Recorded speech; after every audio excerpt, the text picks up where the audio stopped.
Hello, everyone. On behalf of the Hellenic Foundation for European and Foreign Policy, welcome to today's webinar. My name is Dimitris Tsarouhas. I'm a Senior Research Fellow at the Turkey program of ELIAMEP, and it is a great pleasure to have you here with us today. We have experts, distinguished speakers who are going to, I'm sure, enlighten us on today's subject, which is, of course, the foreign policy of Turkey, the foreign policy of Turkey in different dimensions, in different geographical regions at a time of high uncertainty. Before introducing the speakers, let me just set out a few logistical issues with regard to today's webinar. Those of you following us live from ELIAMEP's Facebook page, as well as its YouTube channel, please feel free to ask your questions during the webinar by emailing events@eliamep.gr. That's events@eliamep.gr.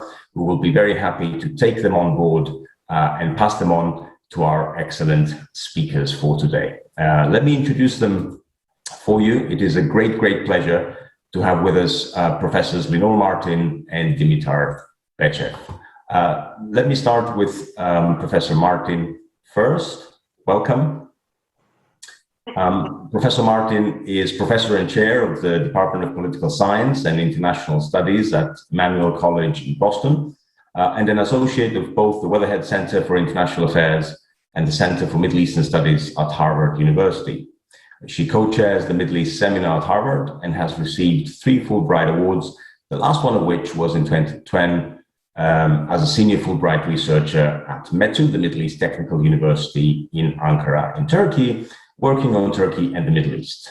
She has written books and numerous articles analyzing national security in the Gulf, the larger Middle East and Turkey, including The Unstable Gulf, Threats from Within, New Frontiers in Middle East Security, and The Future of Turkish Foreign Policy, co-edited with Dimitris Tsarouhas. In 2010, as a member of the Boston Study Group on Middle East Peace, she co-authored Israel and Palestine, Two States for Two Peoples, If Not Now, When? Professor Martin, it is a great pleasure to have you with us today. Thank you very much. And thank you for inviting me and giving me this opportunity to discuss Turkey's foreign policy in the Middle East. I want to open with my experience during my first trip to Turkey in the mid-1990s, when I spent quite a bit of time talking to a number of parliamentarians, and just about every single one of them at that time, when I would introduce myself, and at that time I was doing a lot of work on the Middle East, they would always start with the Arab knife in the back. And by that, they were referring to the fact that the Arabs supported the Allies against the Ottoman Empire in World War I. So what that indicated, of course, was this enormous mistrust of the Arab world. And we're talking the 1990s. So that's not so long ago. And of course, this was a sentiment that was reciprocated in the Arab world towards Turkey as well. And it reflects the Turkish point of view in Parliament at that time, reflected the Kemal Ataturk's policies. His policy was to modernize Turkey, and his belief in order to do that, Turkey needed to move towards the West rather than the East, because he thought that that would be the best way for Turkey to move forward. Today, we have a very different picture of what's going on in Turkey and the Middle East. Turkey today is very intertwined with the states of the Middle East. And I think if we look at 2007, although it began earlier, if we look at 2007, under then Prime Minister Erdogan and his foreign minister at the time, Ahmet Davutoglu, and Davutoglu's policy of zero problems, with neighbors. So he instituted that, and what we saw at that time was a very dramatic change.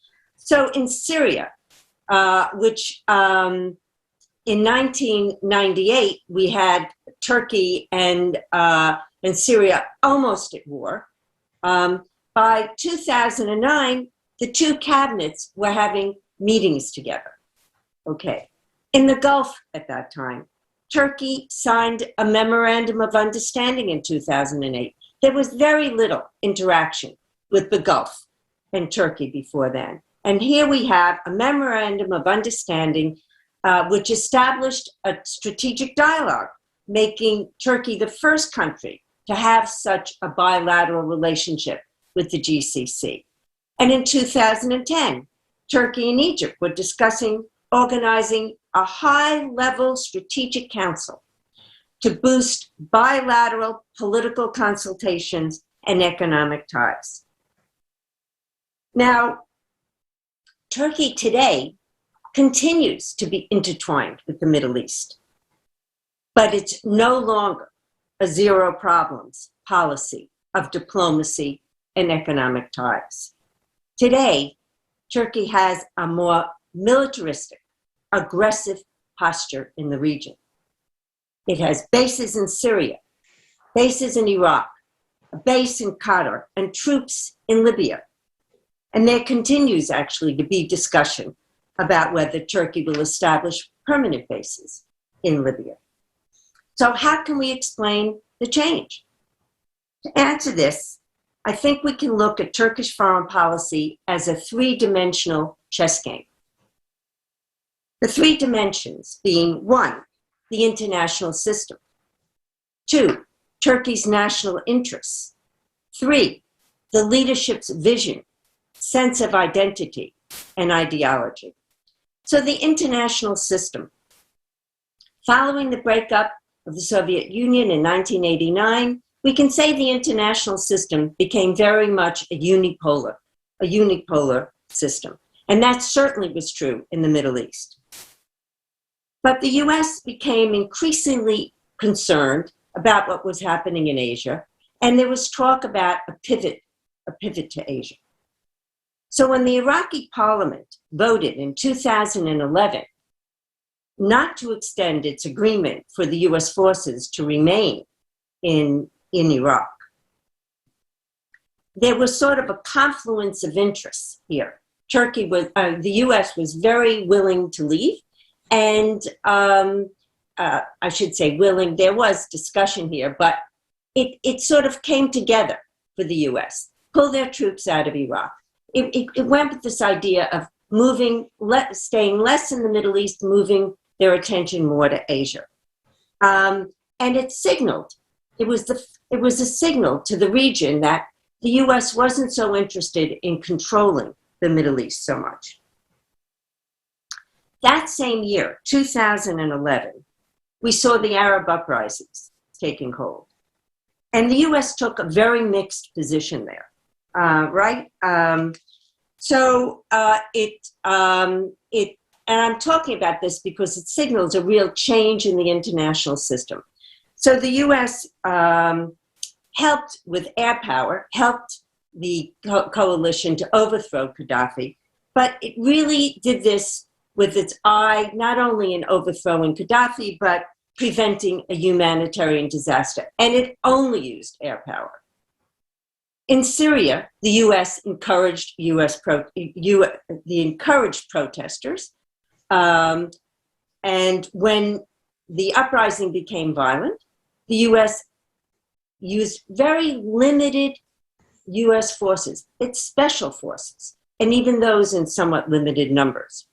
But it armed and supported Kurdish forces in the north. And with them, even, the US had a limited mission of fighting the Islamic State. So therefore, the regional system was transforming into a more balance of power.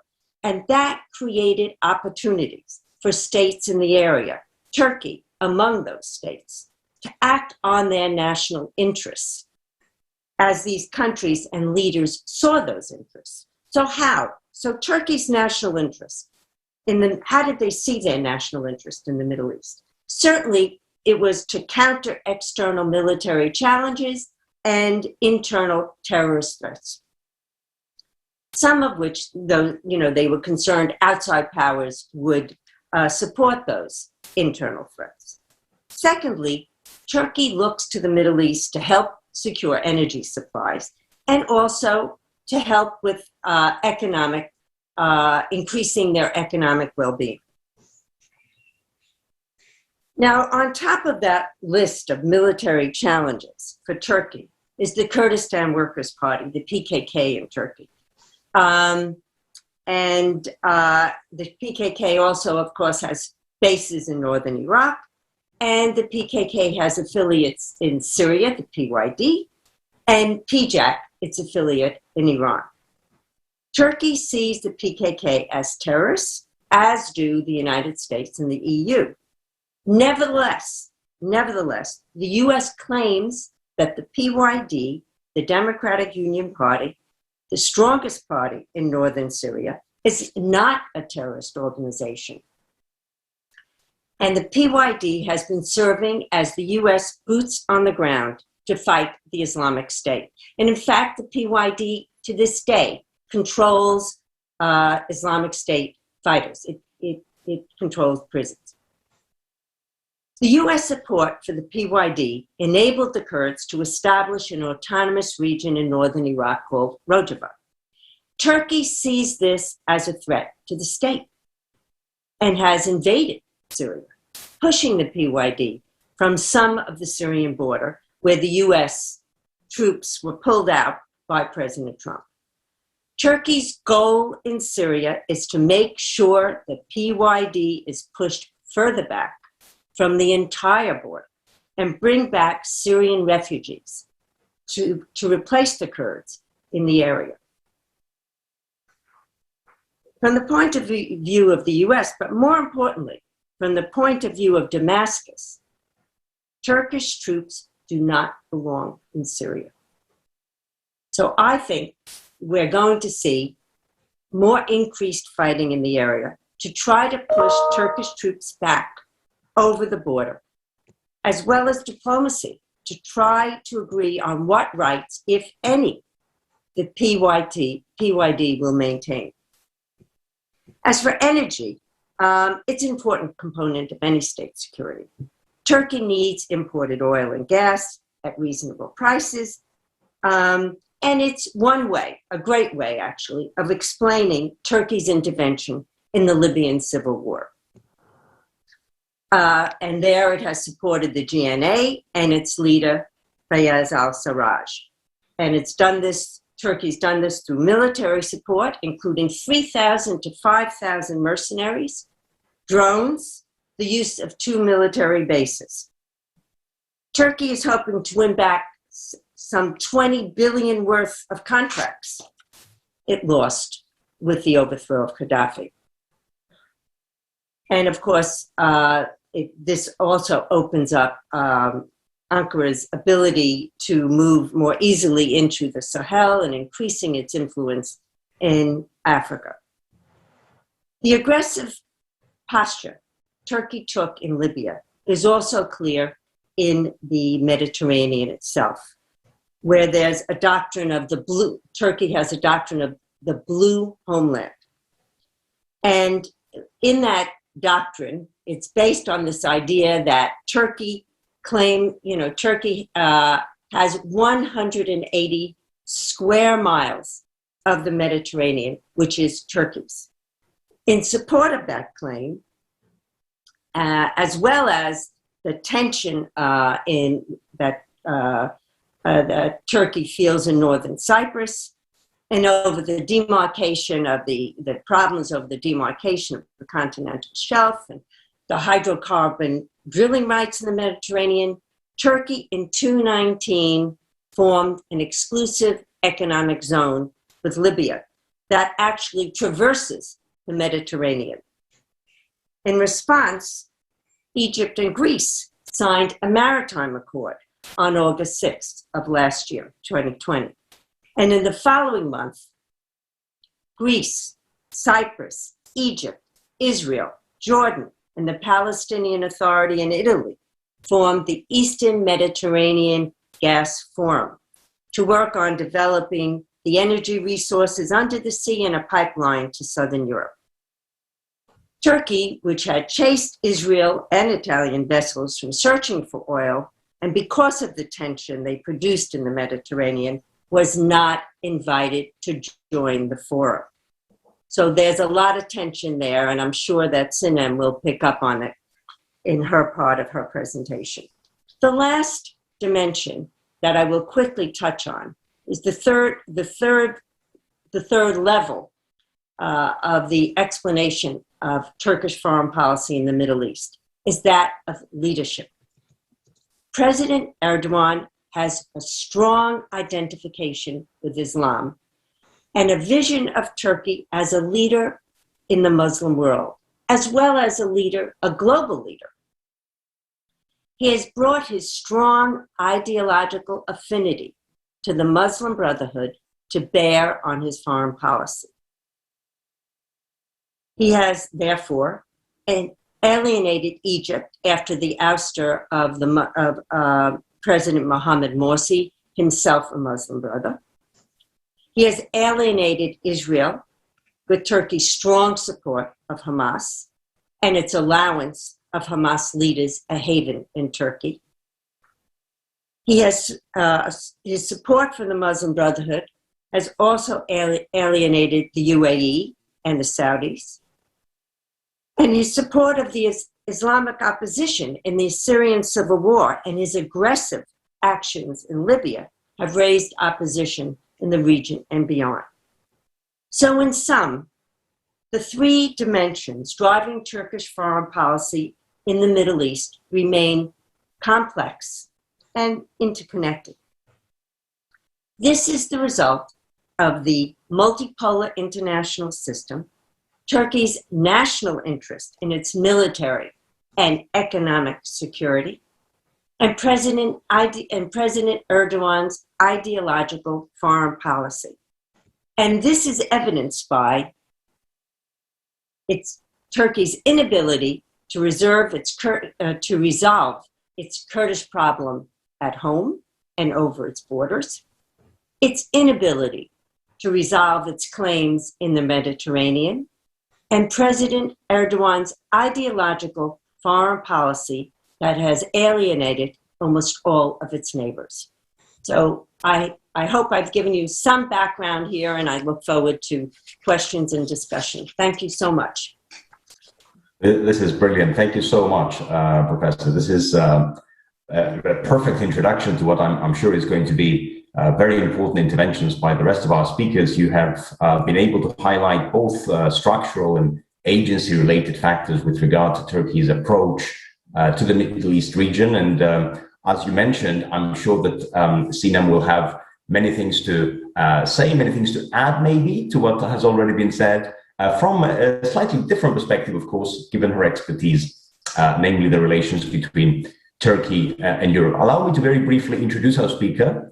We are delighted to have with us Professor Sinem Açikmeşe today, who is, of course, a professor of international relations and Jean Monnet chairholder on hybrid threats in the European Union at Kadir University in Istanbul. Sinem is a distinguished professor with various fellowships under her belt, including at the London School of Economics, Turkish Academy of Sciences, Young Leaders Fellow. She has been a visiting scholar at the IGCC at the University of California, San Diego, as a US Department of State Fellow in 2007. Professor Açikmeşe is currently the Associate Editor of the European Review of International Studies, a governing board member and the Secretary General of the International Relations Council of Turkey, and she has also served as a member of the Governing Council of the International Studies Association, the ISA, from 2018 to 2020. So, following everything we've said, a warm welcome to you, Sinem. The floor is yours. Thank you very much, Dimitri, for your kind words and introduction. And I'm very happy to be here with Lenore and Dimitar.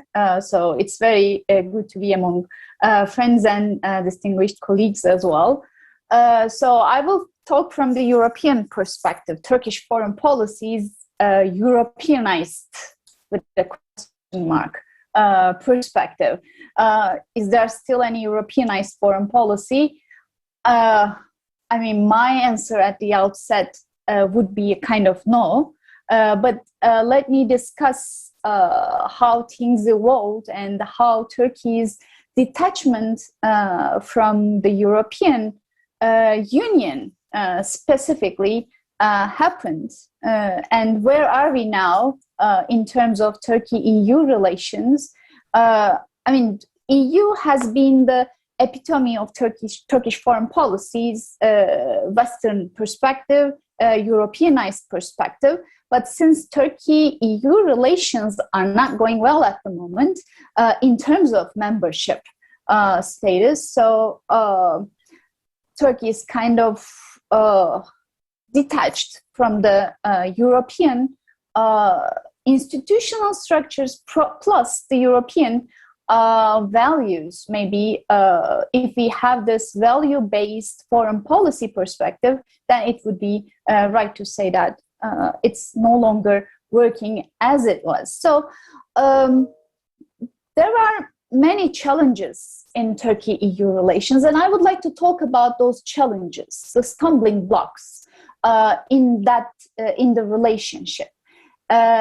And my departure point is the growing distance in Turkey, both at the societal and political levels, from the European norms, values, as I mentioned, from the European expectations. Since 2006, but specifically since 2015-16. So I regret to say that membership is no longer on the agenda. I'm unhappy about it personally.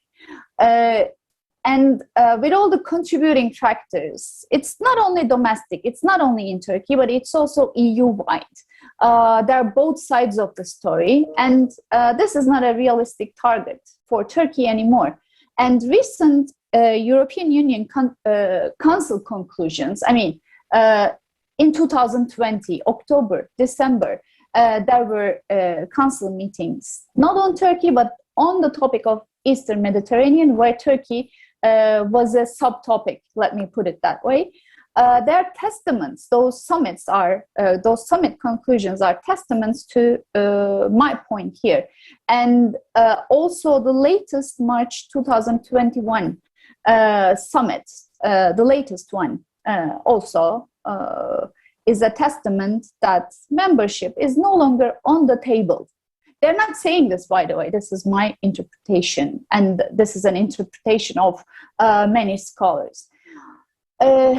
So the European Union is no longer talking about political criteria, but they're mostly talking about strategic issues of Eastern Mediterranean. Before that, it was migration, but now it is mostly Eastern Mediterranean. So we have two strategic topics that is under discussion in terms of Turkey's relations with the EU. One is migration, still migration. This is a very important, this is one of the highest priority issues. Also the Eastern Mediterranean and the triangle, Cyprus, Greece, and Turkey triangle is one of the most important issues.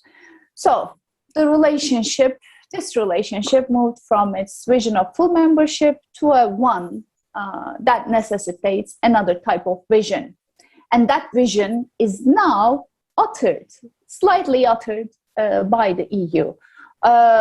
It is obvious that over-insistence on Turkey's accession process is not getting us anywhere, and this new era could be defined that as a partnership. And on various occasions, we were talking at several webinars or before that conferences, and maybe you heard me saying that one of a strategic partnership. Now I cannot say a strategic one, but it's kind of a partnership one. Sorry to be that pessimist about this, but it is moving away from candidacy to a one that includes relationship with a neighbor. So this is the EU's tendency at the moment. And I have to highlight the fact that I'm not just talking about that EU made this conclusion or Turkey made this conclusion. It's both ways. So there's no one cause of this conclusion at the moment. I will not get into the details of history of Turkey-EU relations, what happened, but let me just highlight a few points, highlight a few important era. For instance, between 2001 and 2006, it was the golden age of Turkey-EU relationship, where Turkey fulfilled the political criteria at a certain level that the EU was convinced to start accession negotiations with Turkey. And that was the golden age, as I mentioned, because the government, AKP government, promoted EU accession at the time, and it fitted into its democratic reform agenda. Also, the opposition, the military, and everyone in Turkey was supportive of this idea. And it was not only within Turkey, but it was also the EU institutionally, and the member states supported the idea. But between 2006 and 2016, we see the progressive diminishing of the vision of a potential membership. The negotiations started in 2005, but then paradoxically, Europeanization process reversed. We are talking about de-Europeanization in Turkey, both in domestic politics as well as foreign policy. Before that, Turkish foreign policy, we were discussing the fact that it was more Europeanized, more Westernized, but with the agenda of Davutoğlu at the era, at that term, Turkey started to find its focus in the Middle East, in Eurasia, and also it was turning into its Ottoman roots. I mean, Lenore mentioned all about that. And so a change, a reversal happened at the time, started to happen. Negotiations started though in 2005. But then 8 of the very important chapters about the customs union were out of negotiations, were out of the negotiation process, because EU leaders decided that until Turkey implements the additional protocol that extend the application of customs union to all of the member countries, including Cyprus. And there was an important fact here about the admitting of Greek Cypriot aircrafts and ships to Turkish ports was also important. The transportation aspect of customs union was very important. And if Turkey does not implement that, then the EU will close 8 of the chapters that are related to customs union. But more important than that, no chapter would be closed in negotiations. That was decided in 2006, and that was the breaking point. That was the threshold. I mean, that was the start of how things started to reverse in terms of the institutional relationship. And since then, Turkey-EU relations are not going anywhere and subject to many challenges domestically and strategically, especially what is happening around Turkey and what Lenore mentioned, Turkey's specifically policies towards the Middle East. And EU almost became a non-issue day by day. I mean, it was a progressive one. And despite the discourse of the leaders in Turkey in the opposite direction. So let me briefly talk about the deadlocks or the challenges. First of all, the reform process stopped. I mean, if we remember what happened, political party closures, headscarf issue, the military cases, including sledgehammer, the espionage cases, and then the resumption of the armed conflict between PKK and Turkey, and then the terrorist activities of ISIS, the coup attempt. I mean, you all remember what happened in Turkey domestically, and they all shifted Turkey's domestic focus. And that domestic focus included political reform process before, but then it stopped. So we are not talking about the fulfillment of the political criteria anymore. The domestic politics shifted to other issues. I mentioned a bit, and also I would like to add the fact that whatever happens in Turkey domestically, then we receive a statement from the EU saying that the EU is extremely concerned, the EU is deeply concerned about what is happening in Turkey. But on the other hand, EU, the negotiation process stalled, but EU is not doing anything to open the very important negotiation chapters of justice, security, and freedom, also the fundamental freedoms, two important chapters, chapters 23 and 24, that are about fundamental freedoms, democratic reforms.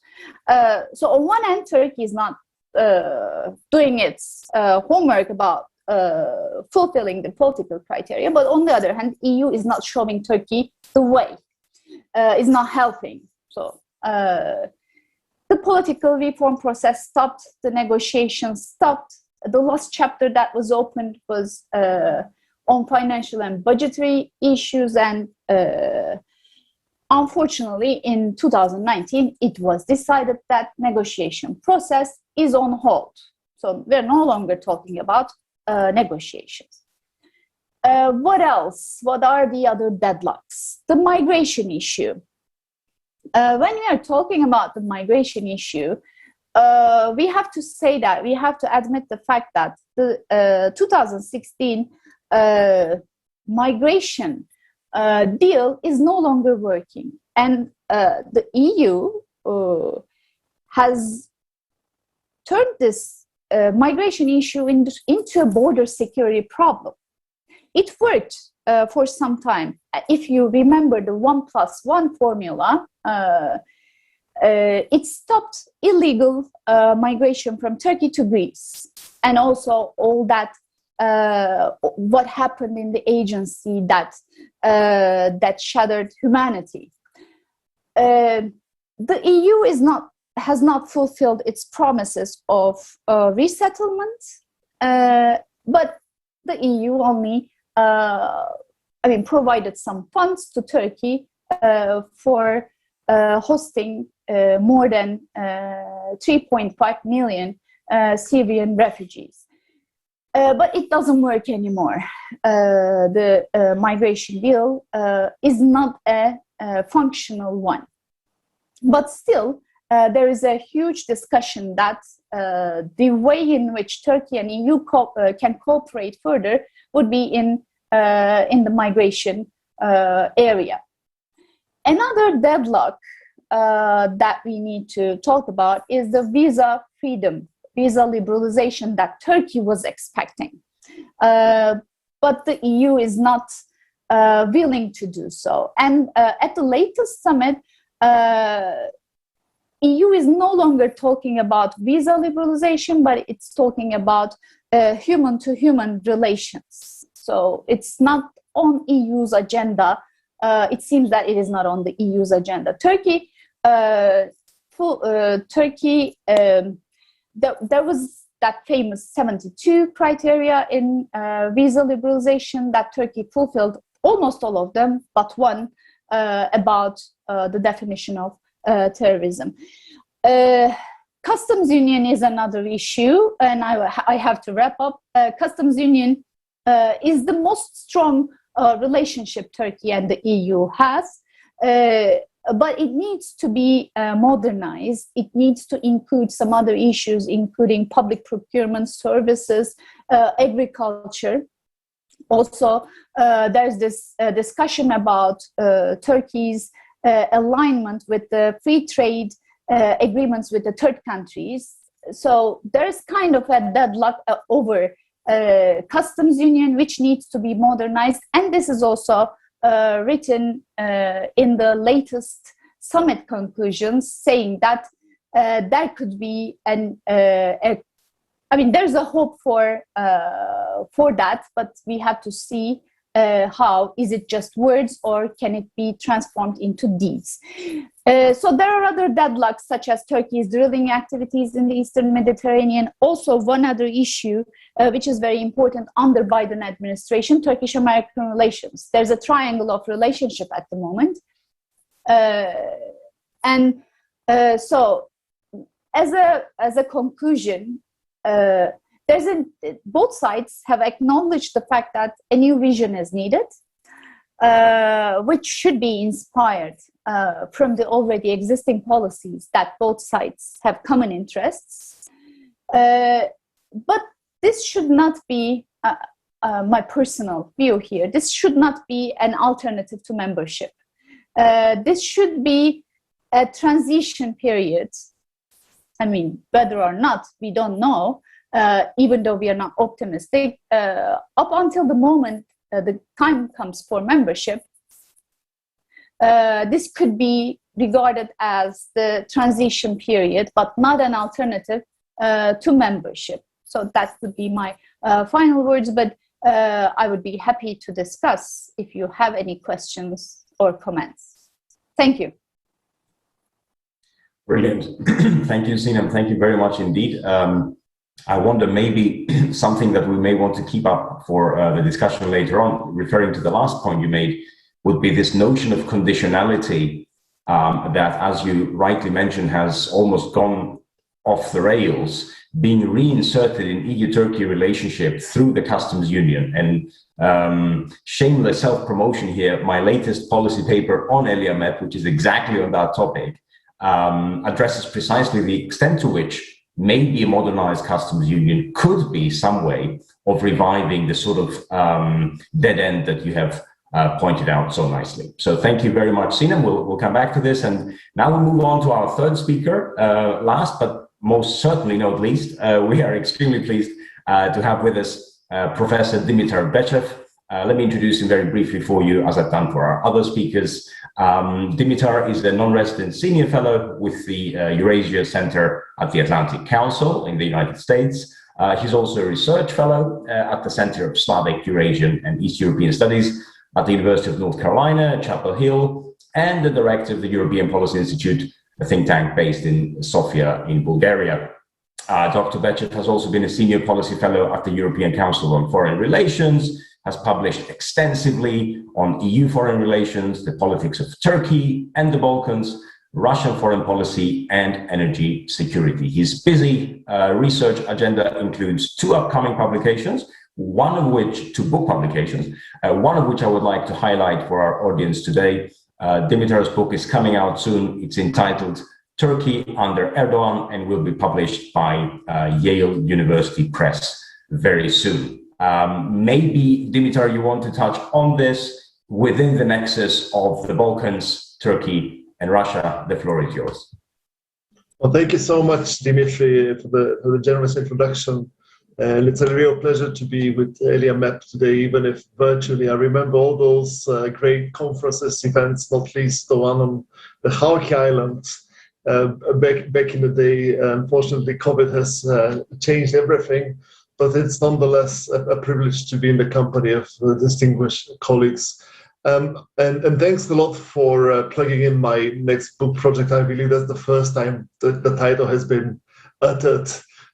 So I owe you big time. I won't be speaking that much because I'm conscious of the time running short. And what I want to do is just complement the previous two presentations. Lenore touched upon US-Turkey relations, which obviously are so much focused on the Middle East, and then Sinem discussed Europe. And what is left for me is just to say a few words about the Russian-Turkish relationship, which has come into the spotlight extensively over the past half a decade, if not more. And it plays out across all those regions, notably in the Middle East, but also in the Black Sea and the South Caucasus, and of course in the Balkans. And I'll be, like I said, very brief, just to give you some pointers and open for questions and answers. Now, there's this pendulum effect on Russia and Turkey. We as analysts either look at the conflictual bits of their relationship. Remember when the jet crisis happened in 2015, everyone was bringing up all those memories of wars between the Ottomans and the Tsarist Empire, the Cold War. Now Russia and Turkey were on the cusp of a big confrontation. Then the pendulum moves to the other extreme, saying that Putin and Erdogan are the best of friends, and there is a strategic alignment, if you will, and those two are prepared to challenge the West jointly, both Europe and the United States. And now after Libya, and after the Idlib incident early 2020, and most recently in the Nagorno-Karabakh, where Turkey used again a military power, which is another departure from the established tradition of non-interference that Lenore discussed. We are back to square one with Russia and Turkey being rivals. The truth in my book is somewhere in between. Those two populate the gray zone between enmity and friendship. They cannot afford to be full-blown adversaries, which is a theme familiar to those studying Turkish relations with Iran as well.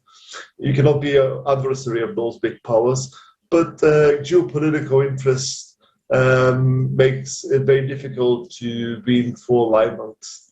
So that's my opening statement. One of the legacies of this government, but it's not just about their ideology, their structural determinants as well, is this reinvention of Turkey, first of all, as an independent player in between the West and Russia, but also China. So a country with important geopolitical weight regionally, but also potentially beyond its immediate region, which is equidistant from both the Western Bloc and rival revisionist powers, being able to do business and transact with all different poles in the global order to its own interest. And it pretty much explains attitudes to Russia. Of course, there's more contextual stuff, the fact that Putin and Erdogan have built a good working relationship. They have gone through a number of crises. They know that each one delivers in moments of strain. There's the shared experience of the coup in Turkey when Russia came to the rescue. But eventually, in my book, in my reckoning, it's all about this geopolitical positioning on Turkey. And it's interesting how it plays out in different regions, this friendship cum rivalry.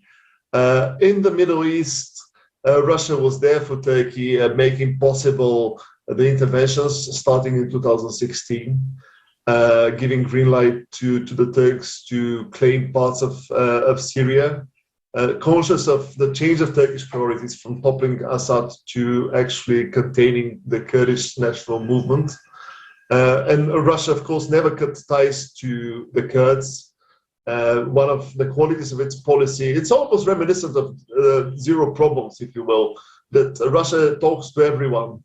It's friends with Iran and the Israelis. It's friends with Turkey and the Kurds, with the Gulf countries, and again, the Islamic Republic, with Algeria and Morocco, and so on and so forth. But yeah, I mean, Russia made it possible for Turkey to intervene and to assert its national interests. In Libya, it was somewhat different because Russia, through proxies, not directly, was involved with the Libyan National Army, whereas Turkey entered there and delivered a big blow to the offensive against Tripoli. But again, there was a balancing act in that during the pushback in the offensive, Turkey made it possible for Russian mercenaries, the Wagner group and others, to withdraw without taking heavy casualties. So those two, again, were fighting, but also doing business on the side, then fighting again. That's the story in Idlib, when Russia actually struck at Turkey, and then Erdogan pretended it was the Syrian forces. It was Assad, not the Russians. And then ultimately they managed to cut a compromise of sorts.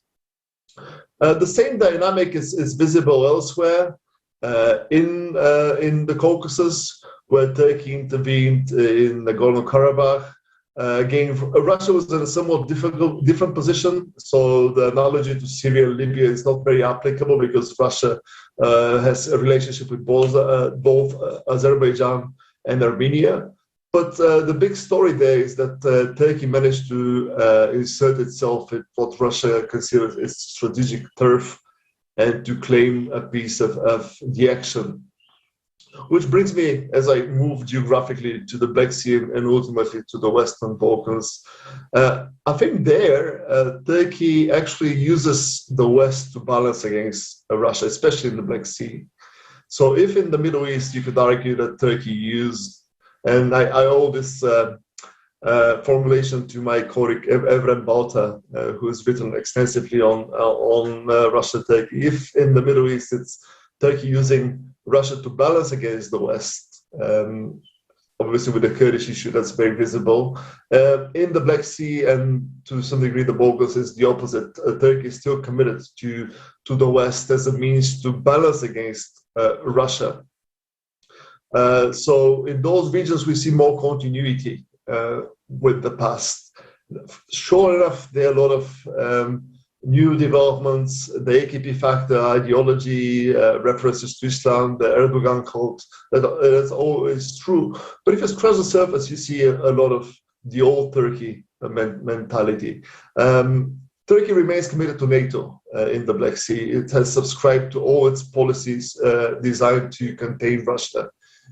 Because after the annexation of Crimea, the strategic balance changed in favor of Russia. Before it was, the vision in Turkey was that it was a condominium with Ankara and Moscow being the big partners. It's not the case anymore because of the massive build-up and the annexation of a critical piece of real estate in the middle of this region. Russia has reasserted itself. So what Turkey does is soft balancing through NATO, but also through alliances with Azerbaijan, Georgia, and most recently with Ukraine. It's not prepared to take risks, but it's not playing Russia's game nonetheless. And if you look at US-Turkey right now, one of the selling points of the Biden administration by the Turks was, look, we are there to contain Russia, we can help you, so you have to cut us some slack. You shouldn't be hitting hard on Turkey despite all the issues, contentious issues, which we know, notably the S-400. So that's my very short elevator speech about the Black Sea. Moving to the Western Balkans, a lot of people are writing about the region and looking at the geopolitical competition there with Russia, China, the Gulf countries trying to replace the West, if you will, or at least to compete. It's a bit unfair to Turkey to be classified as an external power. Because Turkey, for all intents and purposes, is part of this region, the way it's part of the Middle East and the Caucasus. Because of geography, history, human connections, you name it. When Erdogan went to Novi Pazar in Sanjak, people who greeted him there are typically locals who have family in Turkey, right? It's not the case with Putin going to Serbia.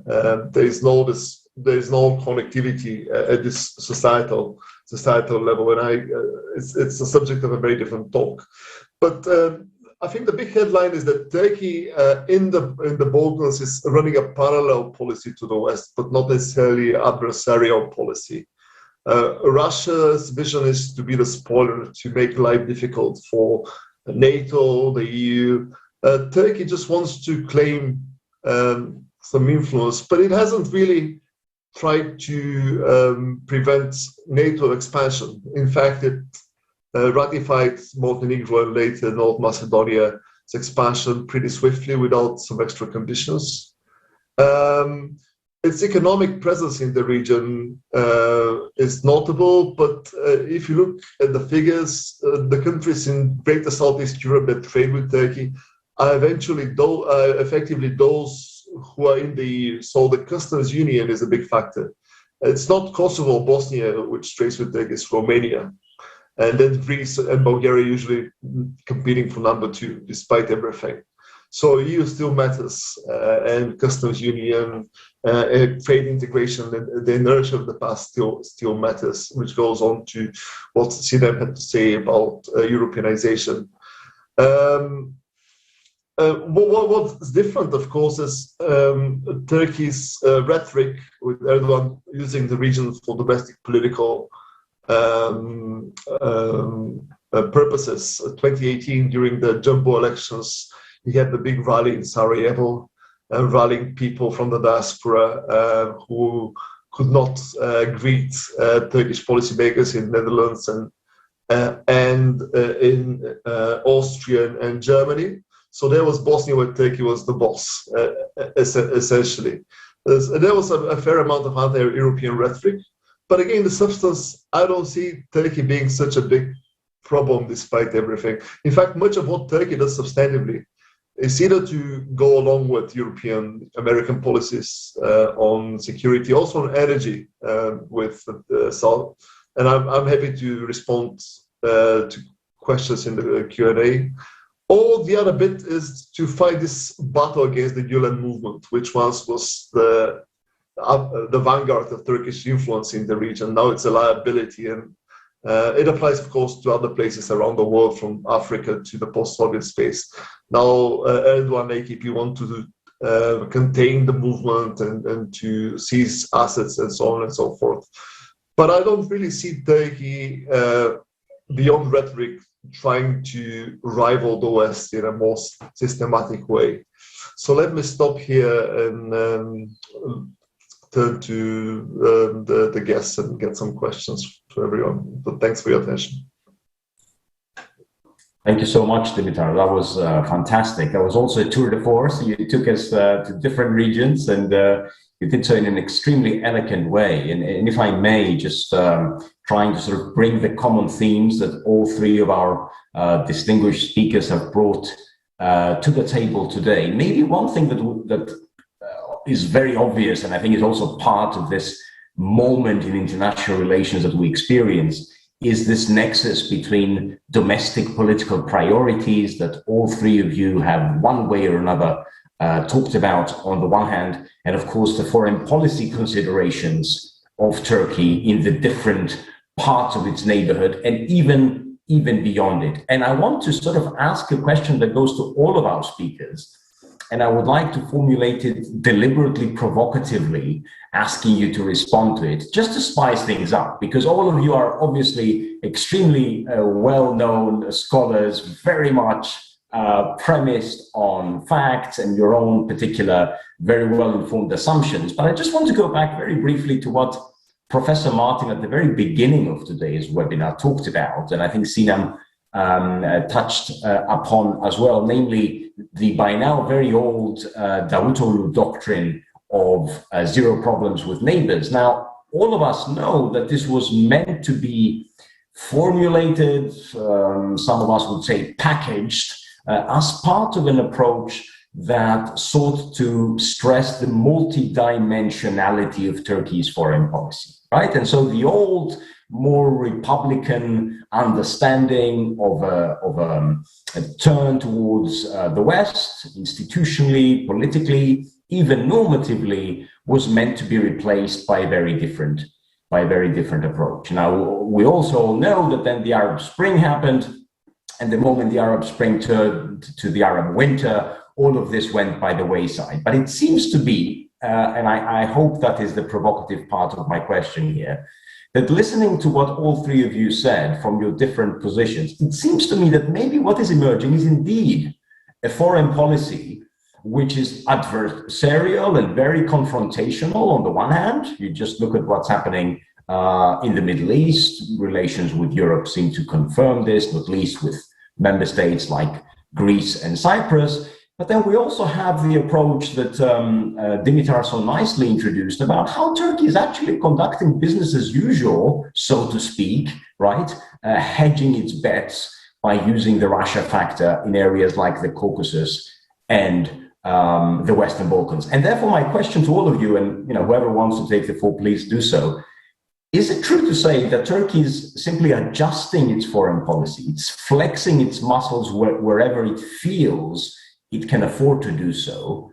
But then when conditions on the ground, and in particular the trade aspect that Dimitar also emphasized, dictates otherwise, it takes a step back. Is it a very pragmatic foreign policy approach, seeking to make sure that maybe what you and I can call the national interest, however it is understood, is actually preserved? Is that what's happening, or am I missing something? Who wants to take the floor?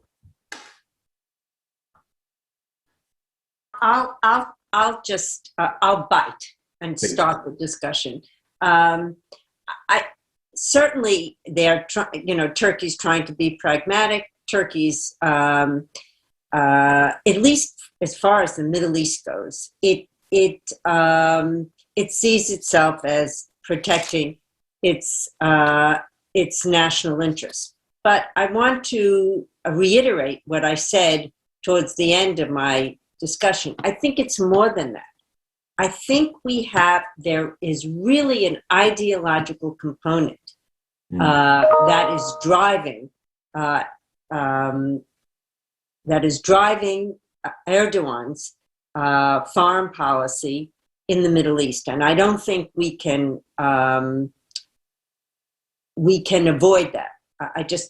And it's made lots of trouble. And people will say, well, there's a new effort to try to reach out to Egypt, to reach out to the Saudis, for example. And that's true, but it hasn't gotten very far at this point. These initial overtures haven't been all that successful with Israel, or So at least as far as the Middle East goes, I think we have to add to your formulation of pragmatism, ideology. And if we go back to one would say the father of international relations, Hans Morgenthau, tried to make the point. Ideology gets in the way often of good foreign policy. And I think that is the case of what's happened in the Middle East. Thank you so much. I think this is very obvious, isn't it, Lenore? If we look at the latest conflict, the latest flare-up of the conflict in the Middle East, and the way in which Turkey has positioned itself, many would argue that it has been ideology, at least partly, that has driven at least some of those proclamations in terms of what's happening now. So thank you so much. Sinem, Dimitar, who wants to jump in on this? Yeah, if I may. Go ahead. Okay. I have a few words. You're too right to say that it is now, it's not pursuing its multidimensional foreign policy, and it's squeezed itself into regional politics, mainly the Middle East. But in order to be a regional player, regional power, being a middle power, but then it failed and it decreased its status as a middle power. And then the conclusion was being in the mood of precious loneliness, that is defined as such. So pragmatic, I have my doubts about this, because if you are pragmatic, then you would not be in the situation of this loneliness, and then you would be the regional power that is needed, not move from a middle power to an emerging middle power. This is how it is defined in the literature. And so once having this ideal of setting itself the leader of the region, but now having problems with all the neighbors within the region. So I really have my question marks over that pragmatic version. And also I would like to turn back to what I said, being squeezed in the region, that limited its move towards Europe, move towards West, even though Turkey had this humanitarian and entrepreneur, what is defined as such officially entrepreneur foreign policy, with its approach towards Africa, still it was not a multidimensional foreign policy. So this is it. Dimitar? Yeah, even in the ideal type of a rational foreign policy, there is space for ideology, and people in the discipline who study that know that it's multi-causal. But yeah, I agree with Lenore and Sinem. Just by virtue of so much power being concentrated in the hands of a single policymaker, if you look at process decision-making in Turkey, there is bound to be ideological bias or any other cognitive bias involved. You see it across various policy fields, for example, monetary policy, right, with firing all the chief bankers, the governance. It's the same in foreign policy. The Erdogan factor, his idea of national interests, ideological predilections, kind of matters or worldviews. So it's bound to be a mixture, and I don't think it's either or. The point I think is the opposite, that despite everything, despite the Erdoganization and the AKP hegemony, there's still an element of realpolitik involved, because the regional and the global environment provides a corrective. I mean, if you push against Russia or even the US, there is bound to be a pushback. The environmental factors that kind of pull some constraints. So I think that's probably a better way to formulate it, not to discount ideology, because it's empirically not the case, obviously, but just to open some space for other determinants, other drivers in Turkish foreign policy. Great, thank you very much. Yes, Lenore, please. I'm thinking of what Dimitar just said, and the idea of pushback, and of course I'm thinking of how much pushback did Erdogan get, for example, under Trump, the S-400s, not that much pushback, right? Not that much pushback from NATO. So I'm not counting, there hasn't been that much pushback on some of these moves on the part of Turkey.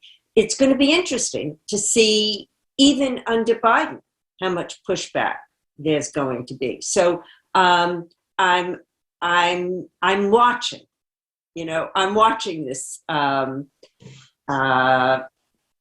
idea. Just two fingers here. I'll be very, very brief. I mean, one example is Syria. I mean, Turkey had a very ambitious policy. Then Russia and Iran basically canceled its ambitions. In the case of Eastern Mediterranean, Greece, Cyprus, the Eastern Mediterranean Gas Forum. So there's been a blocking coalition, and France being part of it as well. That would be an example of pushback. Even in 2020, when Erdogan tried to play the refugee card, bringing all those Afghans to the border with Greece, there was collective pushback by the EU.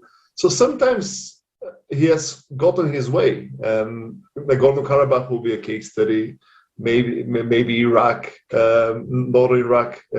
But there is always a cost for expansionist policy, and Turkish neighbors have managed to condition this policy as well, just to cooperate, but also sometimes coalesce against Turkey, I think. Dimitar, that I'm not going to disagree with what you just said, but that doesn't go to the ideological argument that I was talking about, which is the Muslim Brotherhood, which is how it's playing out in the Middle East. And there hasn't been much give on the part of Erdogan, and not much give, at least at this point, on its neighbors. And that's where the ideology that I'm talking about comes into play. So I wasn't talking, I wasn't talking about that as far as ideology goes, but I did pick up on the word pushback when I was thinking of U.S. policy vis-a-vis Turkey, and that moved away from the Middle East. But I wouldn't dilute the ideology issue in the Middle East at this point. In fact, it's precisely on this issue of pushback and ideology that I want to ask this question as we come to an end, with a particular focus on Europe, if you allow me, and therefore address Sinem on this, because we already heard, Lenore already talked about, obviously, the new Biden administration, which may have yet to push further the Erdogan government in Turkey, but it is likely to do so. Certainly the approach appears to be different from the previous administration. And then when we move to Europe, Sinem, as you said, the notion of membership is off the table. Attempts to revive an institutionalized relationship between Turkey and Europe remain elusive, and instead what we have is a purely transactional, interest-based relationship. And the question is, given the fact that Turkey is increasingly, as you mentioned, seen as another country in the neighborhood rather than a candidate country, maybe I would like to go a bit further and say that, at least in terms of foreign policy, and despite Turkey's overtures now with the possible PESCO membership, Turkey is actually seen increasingingly in Brussels as part of a quote-unquote axis that includes countries like Russia and China, which may in fact be undermining the geopolitical ambitions of Europe, especially in the Western Balkans. Now, if you put all of this together, in addition to the daily political activity that happens in our 27 EU member states, the possibility, for instance, of a new progressive government in Germany led by the Green Party. You never know. I don't think it will happen, but it's a possibility. Given the stance by President Macron and the possibility of his re-election next year, given the fact that Brexit has happened, and therefore one of Turkey's biggest allies within the EU is no longer there. If you take all of these together, does, to quote Lenore, pushback from Europe to Turkey take place? In other words, in contrast to what we were saying before, could you see a situation in which Europe's quote-unquote normative understanding of its relationship with Turkey takes the upper hand and the Erdogan government find itself in a rather uncomfortable position?